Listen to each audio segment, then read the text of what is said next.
My name's Wendling. I'm from Mansfield, Ohio. Lived here all my life. I went into service right out of high school. I graduated on June 5th and I was at Parris Island June 20th. They put me in tank school after boot camp. I didn't even know Marine Corps had tanks. I got to Vietnam January 17th, 1969. I was a PFC, Private First Class, E2. And then I got promoted June 1st to Lance Corporal. And the guy who was my tank commander was getting ready to rotate back to the States. So they gave me the tank. I was the tank commander, and I was 18 years old and a corporal for a gunner and a PFC for a driver. Then I had a sergeant for a loader. We got in some pretty serious battles up there. We were on an operation up on the DMZ one night, and we knew we were going to get hit. So we set our tanks in like a wagon train on this hill. It went down a little bit. I told my driver to go down because I didn't want to be silhouetted on that hill. They hit us about 3 o'clock in the morning, and it was just mayhem from 3 to 7 o'clock in the morning.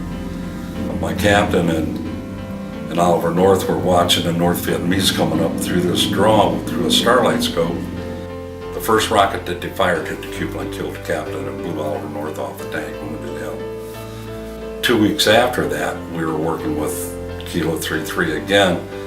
We had to go out, and they were in a running grenade battle with the North Vietnamese. And I had a boot lieutenant that came on my tank. He wanted to get in a firefight. I said, "No, you don't." He goes, "Yeah, I do. That's what I trained for." I said, "Okay." So I went down in the gunner's seat, and we were coming up the battle. It was down in this valley, and we were just getting ready to go over the hill. And our air observer told us to button all our hatches up because he was going to drop white phosphorus because they're coming up the hill at us. So this lieutenant, he couldn't get the hatch closed. He was screaming over the air, "Don't drop those bombs, don't drop those bombs." And he couldn't get the hatch closed. So I got out of the gunner's seat, went up and closed the hatch for him. I was firing a 30 right over the top of the hill where the North Vietnamese were coming up. And all of a sudden the gun died. I told this sergeant that was my loader, I said, "Man, the extractor ejector broke on that gun. We need to get that fixed quick." So he pulled the gun on the inside, took the bullets out of it, put a new extractor ejector in it, closed the lid, was sticking it out the hole in the turret, and 6 rounds went off inside the tank. And we set up on this hill again. This lieutenant said, "We're going to set up on this hill." I said, "You better think about that. That hill where the captain was killed was called Mutter's Ridge. And that was Mutter's Ridge he wanted to get on again."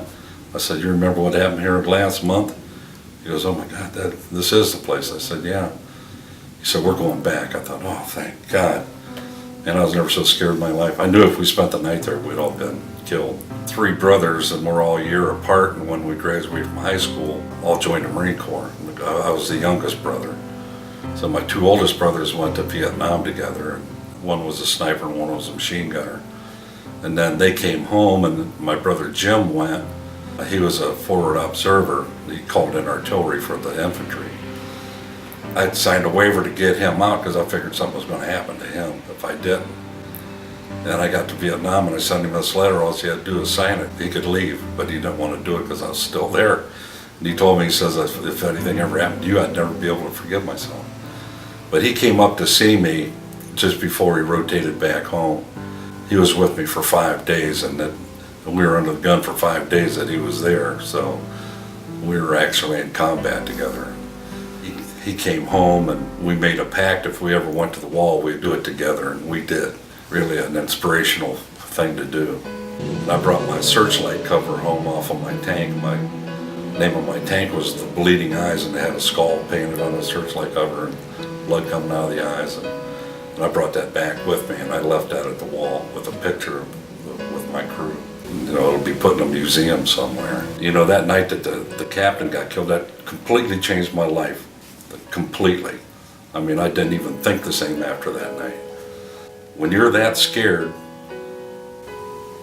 and you're calm, you know you're scared, And then coming home, going into an airport and people calling you baby killers and spitting on you and stuff like that. That happened, especially out in San Francisco. They had those Harry Krishna guys going around just picking on servicemen.